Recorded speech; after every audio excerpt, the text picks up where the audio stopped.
Welcome and thank you for joining us. You're listening to the Beyond 50 radio program. I'm Daniel Davis. On the program, we're going to be talking about some of the ways that we can uplift that kind of draining energy that we may tend to feel when we approach midlife. Sure, there is a lot of promises out there that come in a bottle, they may come in a can, and they may come by scientific method.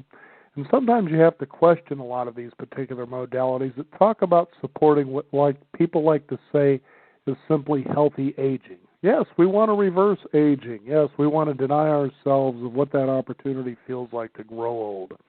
On the Beyond 50 radio program today, we'll be talking about an ancient tradition that we've actually approached on this program before, and that is simply Qigong. But even though maybe a few of you, or perhaps even many of you, may know what this ancient modality is, we're still going to talk about it again because even though you might have heard the word or you might even be familiar with it, we still want to continue to tell you what it's all about. That way you can decide whether this is something to integrate into your own lives with what you're already doing. On our program today, we're going to be talking with guests Mark Reinhardt of the National Qigong Association and the benefits of Qigong. Mark Reinhardt, thank you for joining us here on the Beyond 50 radio program today. It's a pleasure to be here. Thank you for having me, Dan. You better believe it. Now, what I noticed when I was reading about who you are is that you're quite an accomplished musician, several types of instruments. How did all that get started? I lost a bet. No, I'm kidding.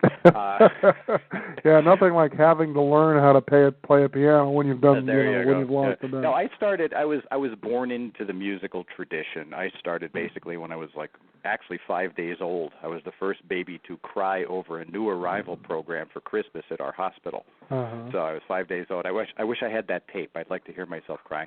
But music had always been I've always been involved with it.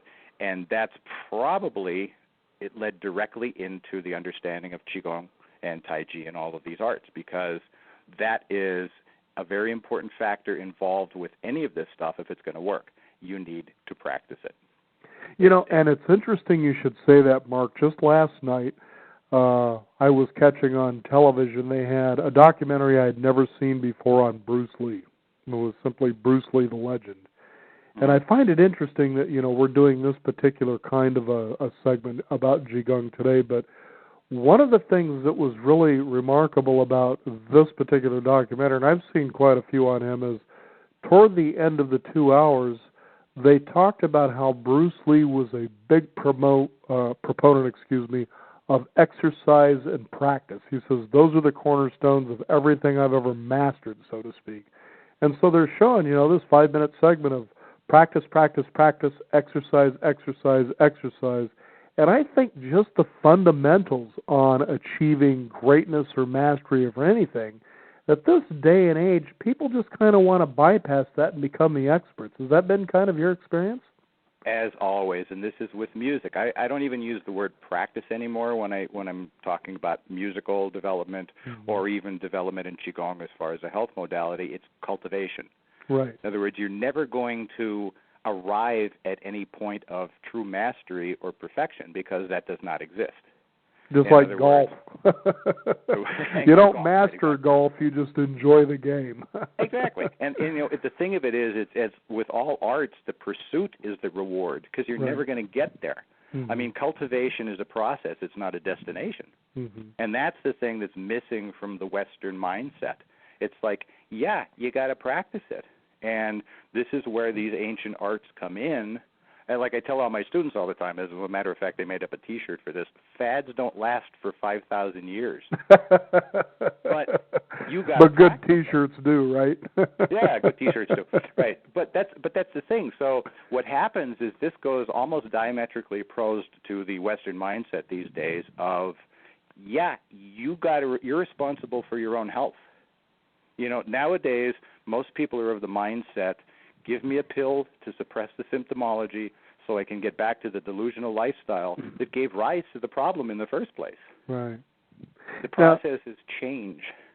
Absolutely. Now, it's interesting, Mark, because we get into habits, especially by the time you approach midlife. So when somebody listens to this program and they hear about Qigong and all the wonderful things that a person will potentially experience, better energy, stamina, maybe, you're a little better or a lot better sexually, and that sort of thing.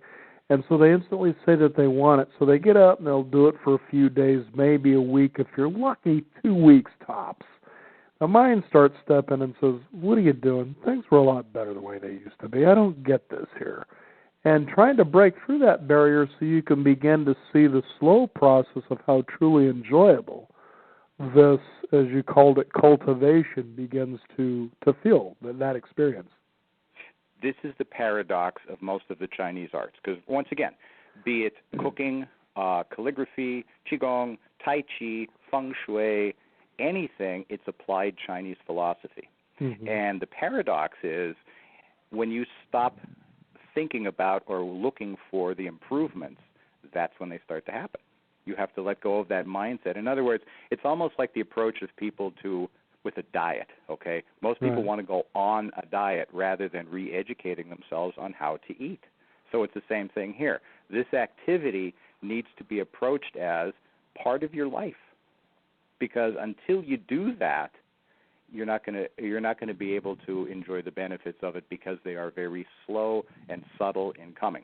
But they're directly proportional to how much you practice. Definitely agreed. Now, let's talk about what Qigong actually is. Okay.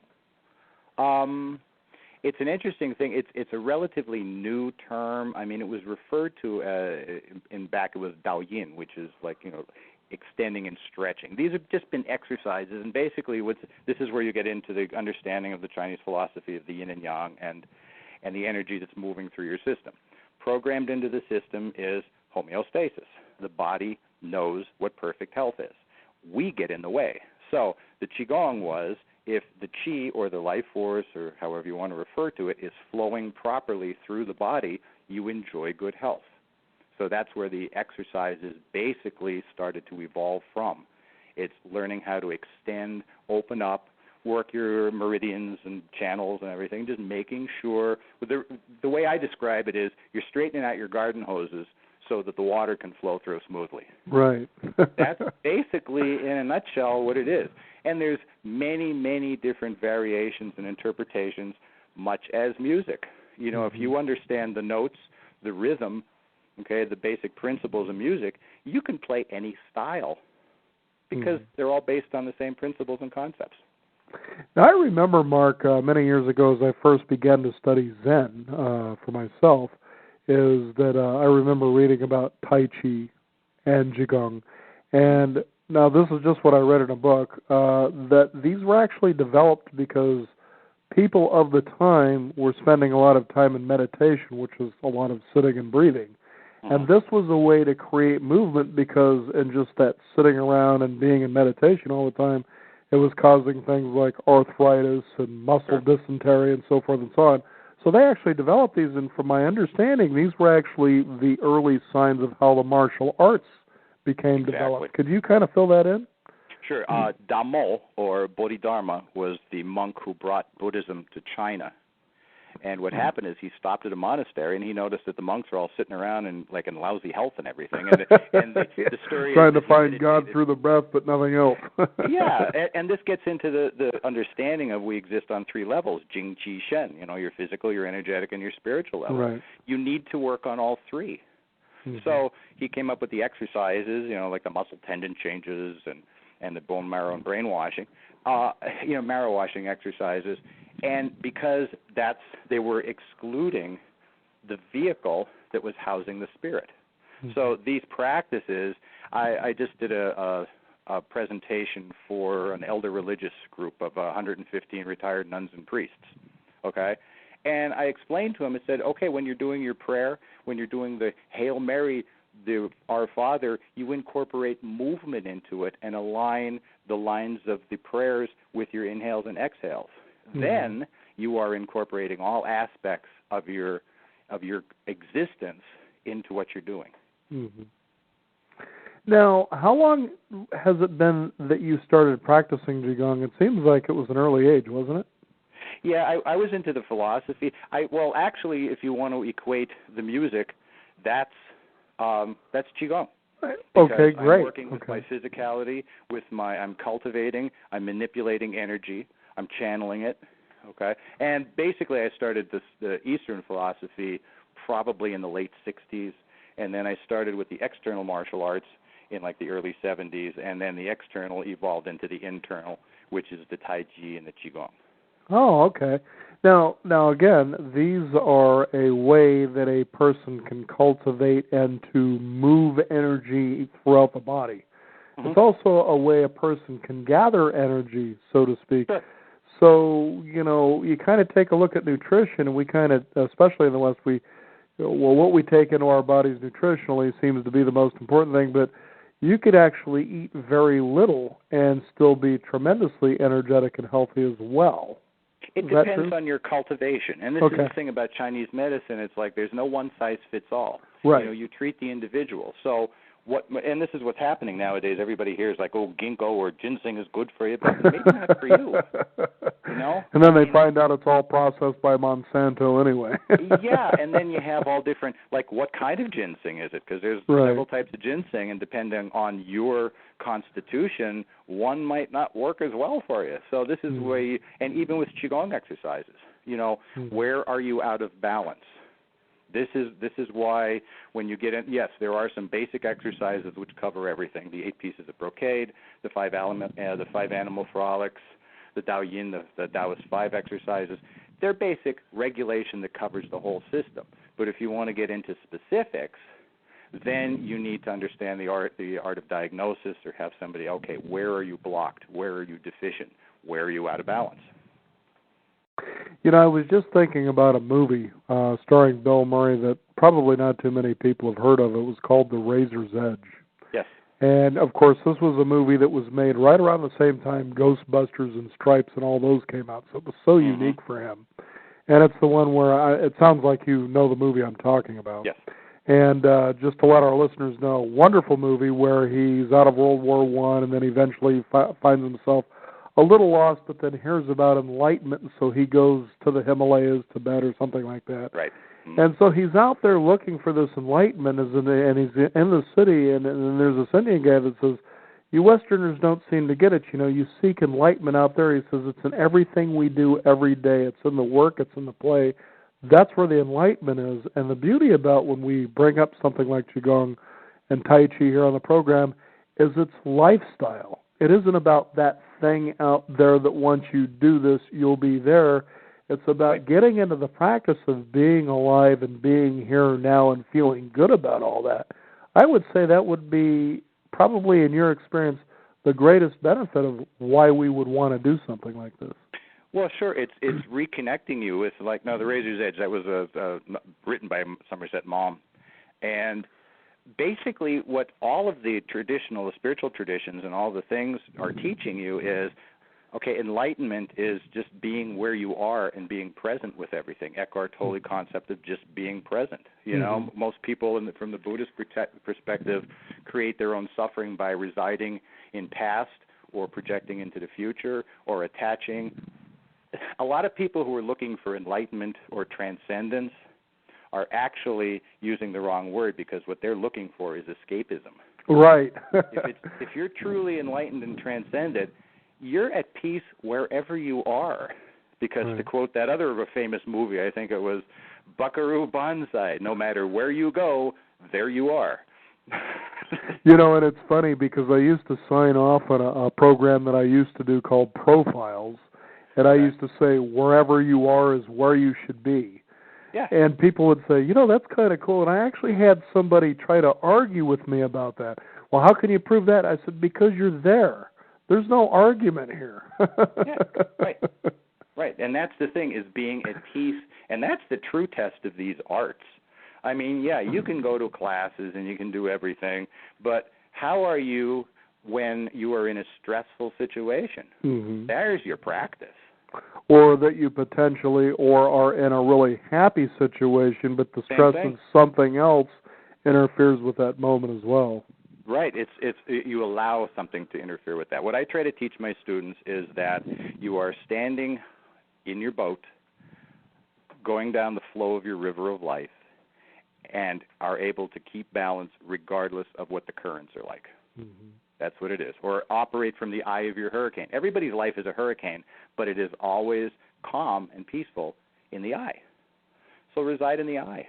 There's another, I think, Shunra Suzuki's famous thing is before enlightenment, mountains are mountains and clouds are clouds. During enlightenment, there are no mountains, there are no clouds. After enlightenment, mountains are mountains and clouds are clouds.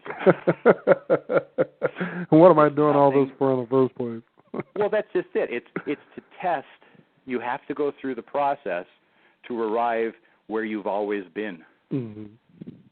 That's basically what it is. I was just thinking too, Mark, as we talk about Qigong and people, or Tai Chi, for instance, is that, there is, I guess, a difference between the two, but there's still movement nevertheless. But that when you take a look at, for instance, exercise, especially in the Western world and in America, and I remember as I've had memberships to the gym, you would watch people exercise as though they hated it. Well, sure. And it's fascinating because I say if you can get into just the movement of your body, whether you're doing a push-up, a curl, you're walking on the treadmill. The one thing that was aggravating to me was either walking on a treadmill or doing the stationary bike, and they've got a TV in front of you.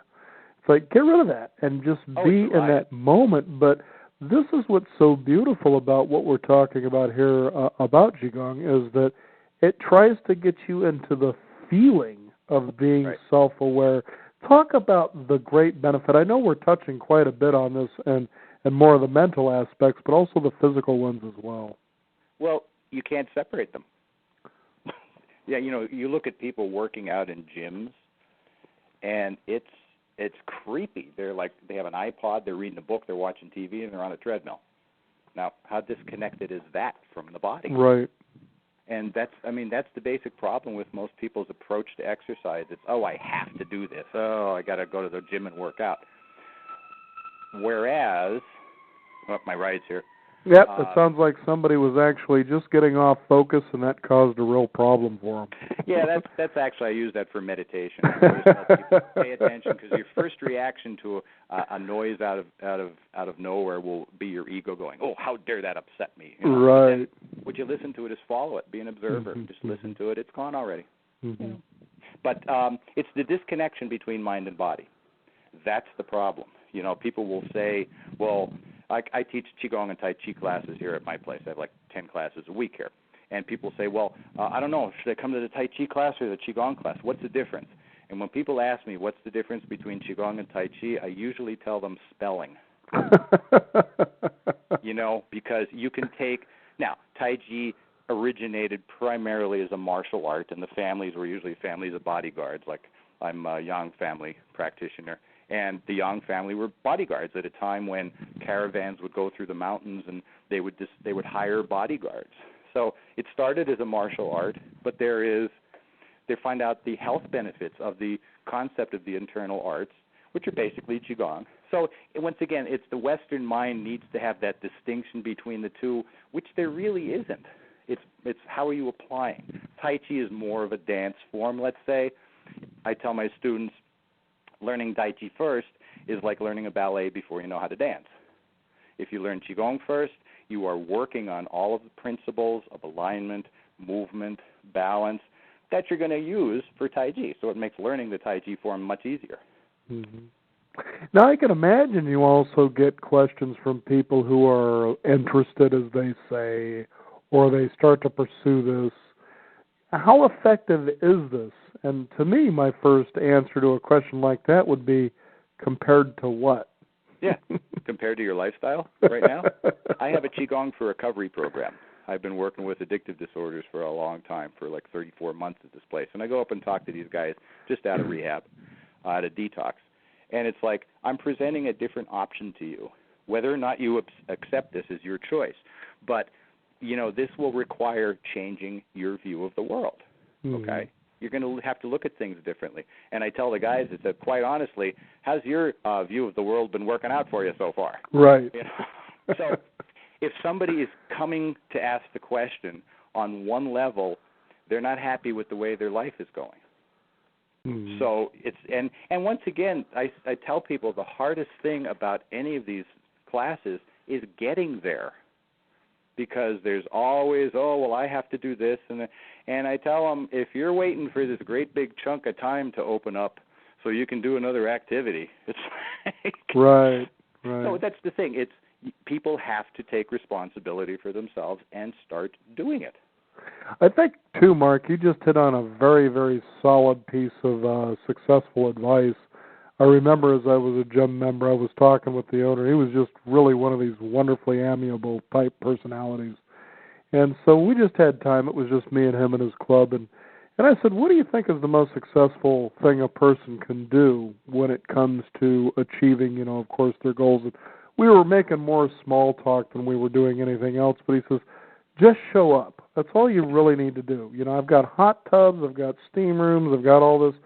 Show up and just do that. But he says, when you're in the habit of showing up, chances are you're going to say to yourself, well, hell, while I'm here, why not, do a couple of bench presses, and why not do a couple of squats or walking in place? Sure.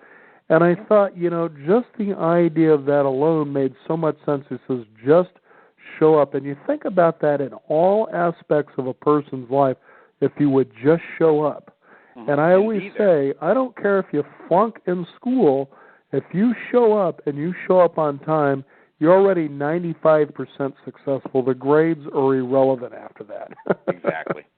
The fact that you have motivated yourself to do things, because that's where it all starts. Mm-hmm. All healing starts with the self. Even if you go to a doctor, you've already indoctrinated yourself, no pun intended, right, that this person can help you. Mm-hmm. So if you get yourself to classes and start doing, you've already started the process. Mm-hmm. Now, people will ask, can I try a Qigong class? And I said, no, don't even bother. Because, quoting Yoda, of course, there is no try, there is only do. If you try something, what you're doing there is, I'm going to do this until with one foot out the door. Right. Because, Qigong and Tai Chi are going to be so different from anything you've ever done before, if you've never done them, that you can't take one class. Mm-hmm. That would be like, okay, here, I want to try a guitar lesson. All right, here's the guitar. Well, how do I hold it? That first lesson, if you're not ready to begin the process and work on it for a while, then, it's really not going to, it probably might sour your opinion of it going forward. Mm-hmm. It boils down to the person. You got to do the work. Now, Mark, you said that you have worked with people who,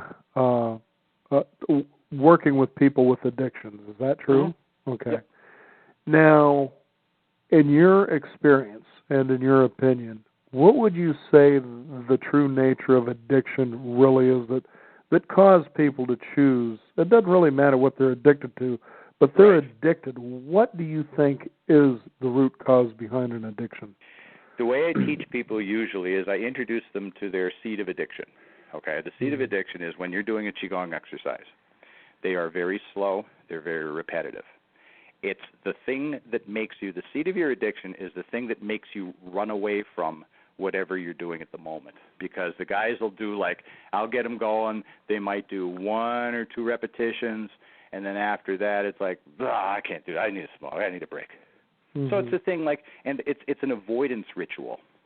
And a lot of times the avoidance rituals really turn into destructive behaviors. For example, I talk to the guys, and a lot of them, they need a break after about, let's say an hour at the most. Mm-hmm. Okay, you see, they need to go out for a smoke and all this stuff. So I talked to them 20 minutes longer until they were just they're crawling in their skin. I said, okay, how many people need a break? Oh, I need a break. Well, here's what we're going to do. What you're feeling right now is the message your body is sending you is you need to move, your chi is stagnating, you need to hydrate. You have chosen to attach a destructive behavior to that. So at that point, I took the guys out. We did about 20 minutes of Qigong exercises. I had them involved. When they came back in, this one guy was almost in tears. He said, I have never felt so clear. I said, yeah, it's just what you attach to the messages your body sends you. Mm-hmm. The reason I bring this up, Mark, is because I have challenged on this program, and we've been broadcasting for more than 8 years now. Mm-hmm. And especially in the last 3 to 4 years, we have done what I feel have been some marvelous segments, especially on the neurosciences, the way we think, and the way that we act out based on what we think and the real power behind all that.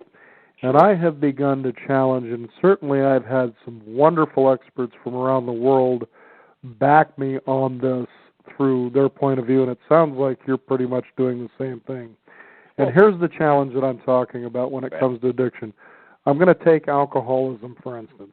And we keep hearing out there the message is that it is considered a disease. Oh, yes. And I have said I don't believe that whatsoever. As a matter of fact, I was a drinker for a long time, and I remember going and I was attending, the Alcoholics Anonymous meetings, and I said to myself, I don't see now, maybe at a time when this was created and there was some good stuff behind it, but it's a modality that I think is old, just like industrial America and the ideal of retirement. It just doesn't work anymore. And the reason is because it kept people, in my opinion, and why I don't even bother to go to something like this, is that it kept you powerless. That that once you're an alcoholic, you're always an alcoholic. My attitude is, you put the alcohol away, you're no longer an alcoholic. You put the cigarettes away, you're those kinds of things, and so I'd like to hear your view on this as a Gong practitioner, teacher, and expert, because you do work with addictions. What do you think about this? Well, it's exactly what I have 3 questions that I ask people usually when I'm working with clients. And the first one is, why are you here? Mm-hmm. Now, that can be a wide range of responses. The second question is, I said, are you more focused on your recovery or on your imbalance? I refuse to use the word disease, because inherent in the word disease is the ability to be a victim. Okay? Mm-hmm. If you acknowledge that it is an imbalance, you're saying that a state of balance exists, and you are just currently out of balance. And I do this with every support group I speak with. I speak to every support group, name it, not just whatever disease, because we don't treat words. Right. Because the first thing is, how are you maintaining your landscape? Mm-hmm. Okay? What kind of landscape are you providing for these things? For example, cancer. Cancer is not a bad thing, because cancer is part of the creation. It is doing exactly what we do, trying to find a landscape that will support its existence, move in, and replicate. It's not a bad thing. The thing is, what kind of landscape are you providing for it? You want to get rid of it? Change your landscape. Right. So it's the same thing with the addiction. I use the 12-step program, though. But what I do is I tie it in with the Chinese philosophical aspect. Like in the 4th step, it's this searching moral inventory. Well, I add to that, what about a physical inventory? How are you carrying yourself? How are you standing? How are you breathing? On the energetic level, how do you eat? What kind of food are you eating? Mm-hmm. So, in other words, that inventory is not just moral. Mm-hmm. I bring all 3 levels of our existence into the program.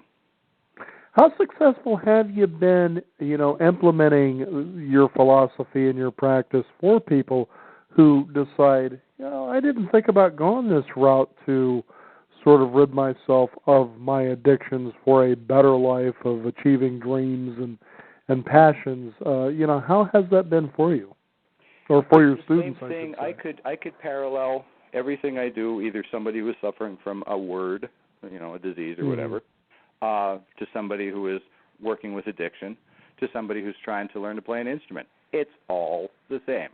The successful people are the people who practice and are not sitting back waiting for things to change. They're actively changing their lives. That's why the parallels between developing in Qigong or Tai Chi and developing on an instrument, it's exactly the same thing. How bad do you want to be good? That's what I ask my students all the time. It's like, how badly do you want to get yourself back in balance? Right. Or how much are you accepting that you're out of balance?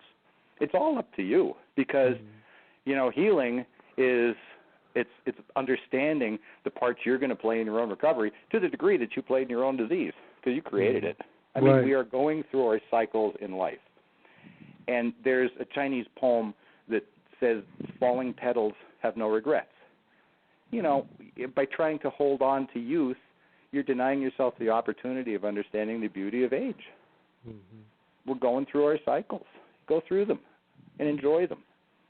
Because there's things you can do now in your 50s or 60s that you could never do when you were a kid, like playing an instrument. People say, I'm too old. Well, I would rather teach older people because now you want to learn. Right. So, it's just once again getting back to how at peace are you with yourself? Do you really want to do this stuff? Will you work on it? Mark, I was just thinking as we talk about this in the realm that we're bringing it within this context, as we talk about addiction and suffering, and of course we've covered earlier, it's just about not being present most of the time, is that you're here or there, but you're never right here, so to speak. Do you think that a lot of times, and this is just something that came to mind, that there was a time that we just lost our way to be able to count on and believe in ourselves? Well, once again, I think these are all personal choices in your curriculum that your soul is going through. How susceptible are you to attachments and desires, and how much do you get captivated, by all of those things? Because that's the source of suffering. In the Buddhist tradition, the samsara, the illusion of that you can actually own something. In Taoism, it's the red dust, And even I ask a lot of Christians about what's the purpose of Lent. Christ went to the desert. And they say it's like, no, well, you'd have to give up chocolate. I don't think he went to the desert to give up matzah for like 40 days. And no, a fast is a preparation for transformation. He was purging himself of desires and attachments. So it's the same thing. It's like that's the source of all of our suffering. We need this. We have to have this. I have to dress this way. I have to have this house. And a lot of times that's what society has been telling us. When I work with the addiction guys, they hear another option. I said, you're creating your own reality, so why don't you create it the way you want? And sometimes just hearing the fact that, wow, I have an option is enough to, snap them out of it. Then they can do the work. There was another thing, too, Mark, and it was just this year. I don't remember if I read this, but I've been bringing it up with guests off and on, and they actually think it's kind of a funny quote. I read this somewhere, and it made so much sense to me when you talk about, being the creator, co-creator of your reality, is the mind was created to help you solve problems. And if you don't give your mind problems to solve, your mind will give them for you. Right. Yeah, there you go. And I thought, that's so true. If you want to sit around and be sedentary, it's going to find some problems for you, whether it's taxes or loss of a job, so forth and so on. But if you're co-creating and finding problems, you're going to find miracles. That is the concept of stagnation of chi. When chi is not flowing, it produces problems. Like I tell people, if you're looking at your life, okay, you can't look at something as good or bad because that's going to change with the time. My business burned down to the ground in 1997. At that time, that was bad. But that set into motion a chain of events that's the best thing that ever happened. Right. So doing that, you're standing alongside a mountain stream, watching this beautiful water flowing, and then you take a bucket, fill that bucket with the water, and then look at the water. It's the water from your life, but as soon as it stops flowing, it starts to breed disease, mosquitoes. So that's the whole idea of this. When people stop moving, that's when everything starts to fall apart. We're designed to move through life.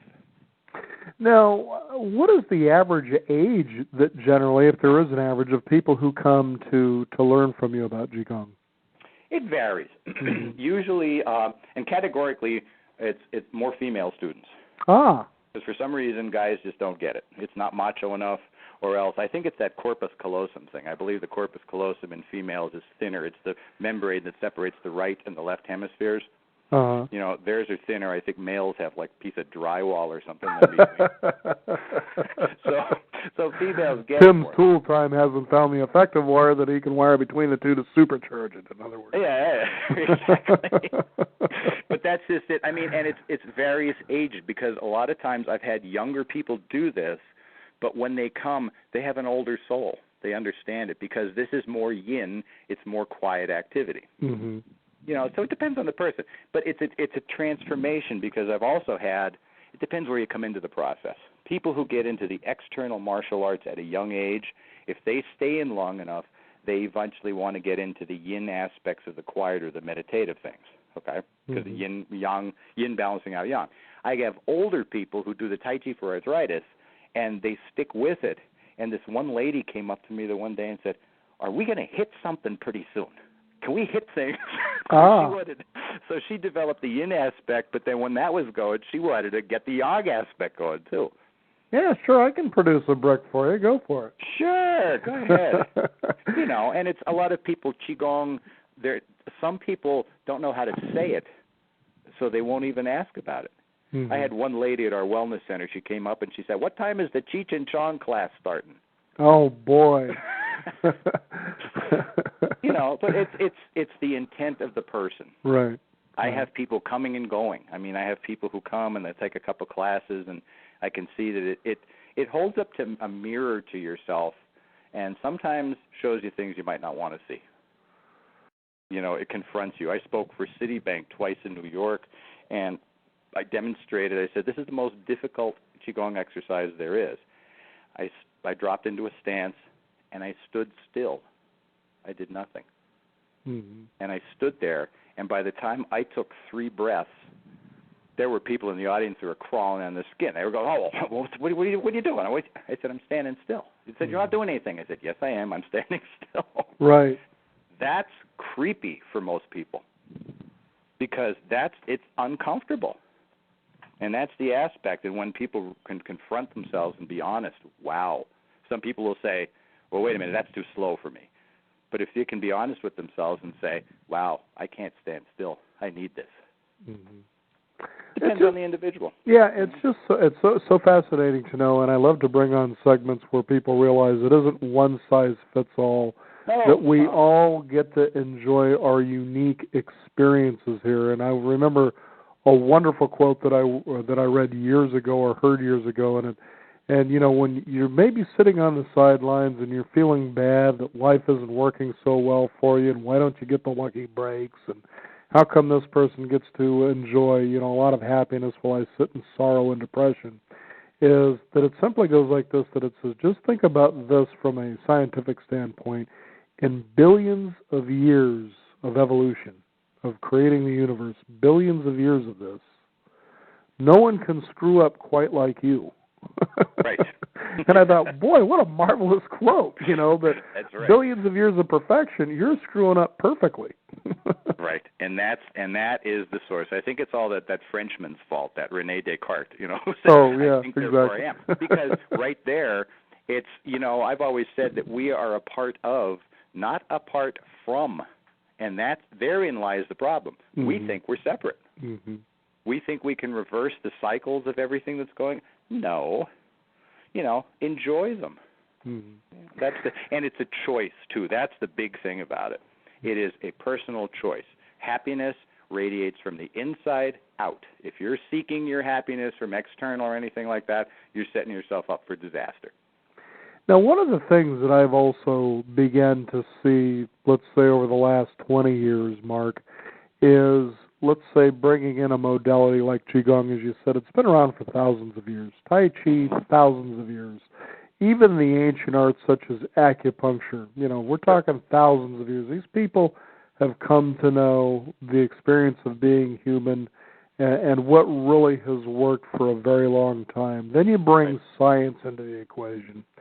And to me, what I find just a little slightly unsettling, of course, depending on how much you're guided by it, is the scientific method becomes the proof as to whether or not a person should decide to move into a specific direction, especially when it comes to their health.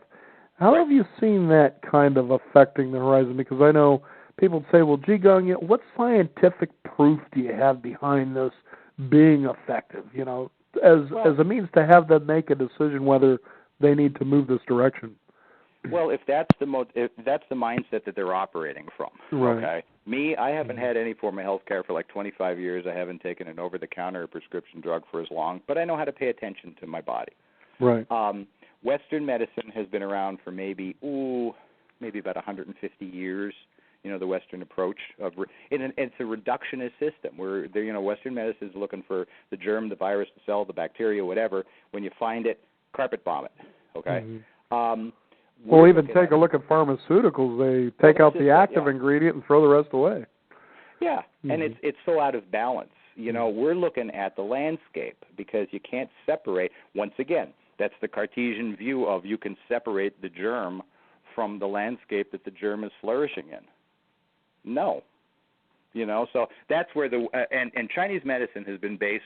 The basic foundational text in Chinese medicine is the Huangdi Neijing, the Yellow Emperor's classic of medicine, okay, attributed to Huangdi, the Yellow Emperor. That's like 2500 BC. Debatable, but all of that has not changed. There are tons of different schools of Chinese medicine, but all of them operate on the same principles. Western medicine, 1 week do this. Wait, no, don't do that. No, the next week use this. No, you need more of this. So Chinese medicine has not changed. So that's the whole principle. The principles remain the same, and we don't treat the words. That's the bit. Now, don't get me wrong. Western medicine is incredible. I tell my students, if I'm in an accident and my kidneys are hanging out my back, don't take me to an herbalist. No. Take me to the emergency room, please. Right. But it's good for trauma. But as far as preventative and long-term care and everything, no, it's deficient. That's why there needs to be a fusion between the two. Mm-hmm.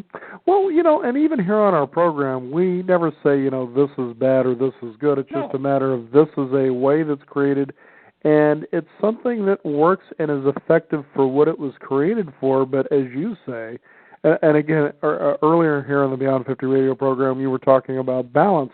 You start to go too far to one side, it won't be effective. You've got to balance it out, and that's what this is all about.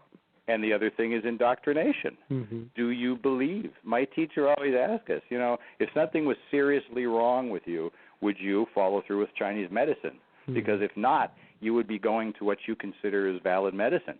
So why are you studying Chinese medicine if you don't think it's valid? Mm-hmm. So you indoctrinate yourself.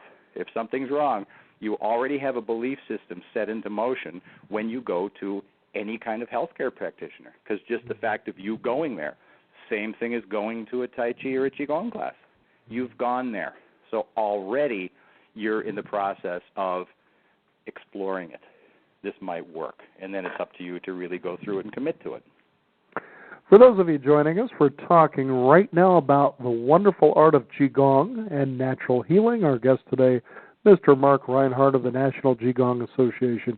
Now, Mark, we've covered, I think, a lot of really wonderful ground, tried to stay away from the real basics, We're getting off of, we talk about what is Qigong, but, you have these typical questions. Is it an effective exercise? Is this, I think we've certainly gotten away and gotten into some wonderful things that probably our listeners wouldn't have even thought of that make them think, this might be a really wonderful, curious pursuit that would lead me in, obviously, a direction I would have never thought of. And I know that you're part of, as I said, the National, Qigong Association. Now, there's a conference that goes on with this. Tell us about this annual conference.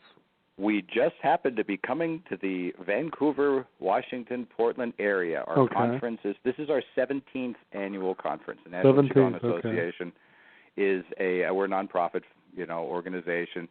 We're looking to be the umbrella group for all of Qigong and Tai Chi practices. We don't endorse any style because the diversity of everything it's just incredible. Mm-hmm. So our conference is going to be at the Vancouver Hilton. All the information can be found at www.nqa.org. But we have workshops from leaders in the Qigong field and Tai Chi field. We have a research panel of people who, for those of you interested in the scientific aspect, the work that's being researched for Qigong and Tai Chi. Classes, we have internationally known keynotes. Solala Toller, he's from the Portland area.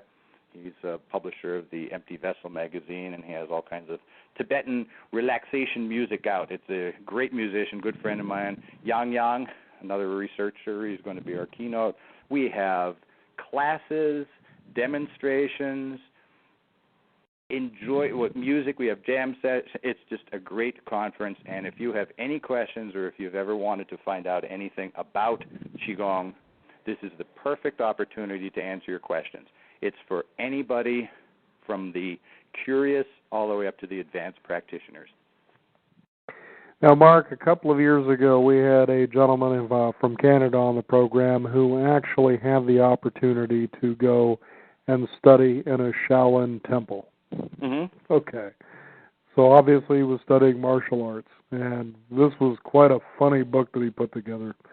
And in there were also photographs of different masters that he had encountered while he was there. And I can't remember the name of the one master, but his martial art was one in which I had actually first heard the term Qigong, in which males were practicing where there's the cloth around the groin area and they kind of swing weights. And so that's what this guy's particular martial arts style was. Right. And there was literally a picture of this guy dragging this stone behind him, between his legs, but behind him at least 2 or 3 feet. A very, very large stone, I might add. And what was funny is it said, this is Master so-and-so. He was quite popular with the ladies. Yes, indeed. Okay. Now, here's my question, okay, because I know our male listeners out there might want to know this.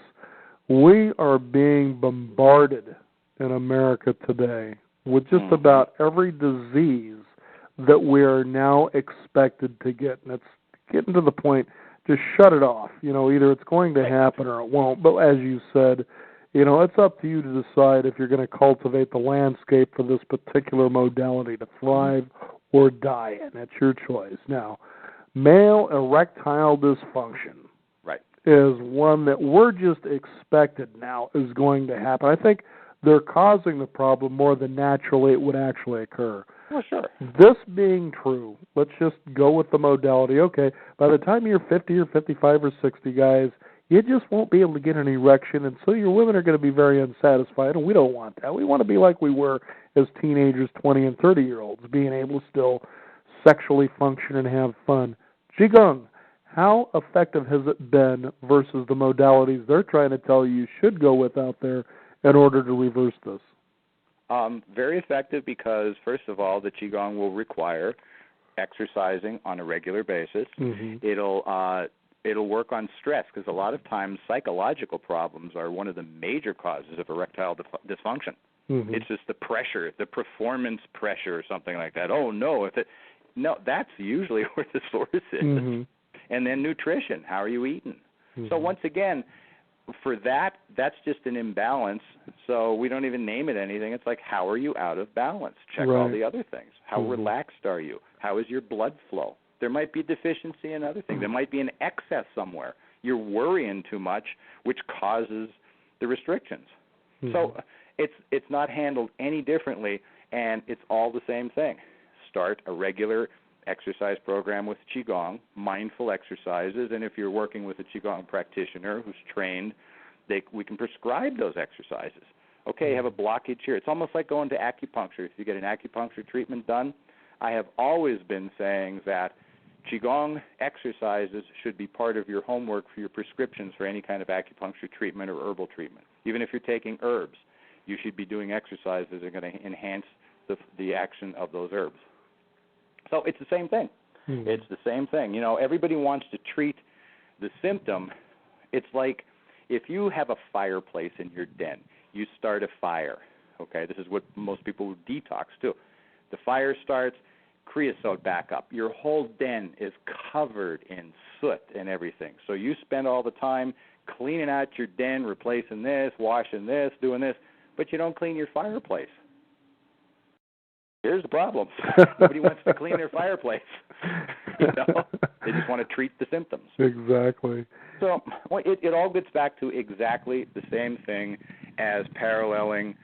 Your health care is like learning to play an instrument. It's like everything else in your life. You need to take responsibility for it and maintain it. So life is cultivation. That's all it is. Wonderful, wonderful stuff. Now, Mark, in the years that you've not only been practicing Qigong, but also as a person who teaches this, do you have a story that maybe you can share with the listeners that you would consider to be miraculous? Something that just stands out where someone came in and the transformation was just, you just went, wow. I have a number of those. I figured you would after this many years. Yeah, but not anything really grand, but my style of teaching is like, I like the aha moments. It's like kind of like the Zen principle. Let's see, Zen evolved from the Chun Buddhism, which is like Chinese Buddhism. I think I was Chinese somewhere along the line. But, for example, this is the one thing. I have a music student, a guitar player, finished his first book, did a great job. He's all set. He said, okay, I'm ready. Where's my second book? I said, nope, going right back to the beginning. I took him right back to the beginning of the book, and he was kicking and screaming all the way through, and we played from cover to cover in like 4 or 5 lessons. I said, right to the beginning, boom, right through it, right through it, right through it. And then when we got to the end of the book, I said, now, it took you 4 lessons, basically 2 hours, to do what it took you a year and a half to do the first time. And the light came on. I said, wow. And this other lady came in for Qigong classes. I did a medical Qigong treatment with her, and she was at the class, and it was 6 months. And she finally said to me, so I'm not feeling anything different. What, I'm supposed to be different. And I said, Anne Marie, have you ever done something consistently for 6 months before? She said, no. I said, okay, there you go. So, see, I mean, this stuff will change you, but not necessarily on the levels you might be thinking. Right. So to point that out to people, it's beautiful. It really is, because when you see the light come on, it's like, wow, there you go. And that's what it's teaching. So it's like healing, you know, some people, like with diseases and people who are dying. Right. You might not heal them, you might not cure them, but they'll be healed. Right. Understanding, you know, the impermanence of life and everything. That's what you're looking to do. You're looking to balance somebody out so you can go through your life. And you know, Mark, you bring up what I consider to be a very important point for our listeners to understand, just based on the story you were talking about the lady for 6 months, is best-selling author Ken Blanchard, the 1-Minute Manager, had simply said that, you know, I think sometimes the biggest problem about achievement for people is we just don't tend to celebrate the little wins. We look for the big ones. And it's in the little wins that keep you moving forward that become the big ones in the first place. Right. They're all wins. I don't even go little or big. You know? Exactly. I don't even make that distinction anymore. I don't even do the good or bad anymore. Now, Mark, go ahead, if you could, and give our listeners out a website and information how they can find out if they happen to be in the Vancouver, Washington, or the Portland, Oregon area for this this annual conference, Qigong conference. You got it. Okay. Grab your pencils, folks, at www.nqa.org. All the information is there. We have the whole thing about the conference schedule, everything you need to know. The presenters, the bios, the workshops, the classes are just amazing, and they run the gamut of truly reflects the diversity of Qigong and Tai Chi styles and modalities. Okay. All based on the same principles, but it's like music. You got all kinds of styles. We got jazz, we got rock, we got classical, we got bluegrass, whatever. Now, Mark, you know, and at the bottom of the show here, tell people, if you could, or suggest to them, if they, as they decide to move in this direction, I want to take Qigong in my area. It certainly sounds like I'd love to go and take it in your class, but you can't be everywhere. How one can go about finding, I guess, where the right place for them is. You know, today, this day and age, it's always, I want to do the best, you know, but really it's about what really fits for you. So you'll show up, so you'll go and so you'll be successful. But how can somebody find that out? I have a great website. Grab your pencils again. It's www.nqa.org. Okay. We have our resources of teachers all over the country and the whole thing. We can provide. That's what our mission is. We want to provide these resources for people who are looking for Qigong practitioners, Tai Chi practices in their areas. That's what we do. My website, if anybody wants to contact me, is www.3purerivers, the word 3, 3purerivers.com. Wonderful. Mark, it's been a real pleasure to have you here on the program. And a pleasure, just on this exciting definitely. journey about Qigong and just, you know, taking in the different directions that people can go, you know, I think this is really a place for me to get started. Wonderful stuff. It is. And just remember, from the Tao Te Ching, the journey of 1,000 miles begins under your foot. with your footsteps. Now, a friend of mine had said the journey of 1,000 paces begins with a broken fan belt. I like that one too. But that's just it. The only thing that's keeping you from beginning the journey is you. That's Mark, all it is. One more time on your website just to be sure that our listeners get it. All right. The National Qigong Association is www.nqa.org. And if you want to contact me, www.3purerivers, the word 3purerivers.com. Mark, again, thank you for joining us here on the Beyond 50 radio program. What a pleasure. It has been a pleasure. You betcha. We want to thank you, the listeners out there, for tuning in. This is the Beyond 50 radio program. Be sure to go to our website at beyond50radio.com. That is the number 50. We'll have a hot link there, and be sure to visit our blog where you can find the archive of this particular show so you can listen to it again at your convenience and share it also with others as well. I'm Daniel Davis. This is Beyond 50. Thank you again for tuning in, and remember, live your day past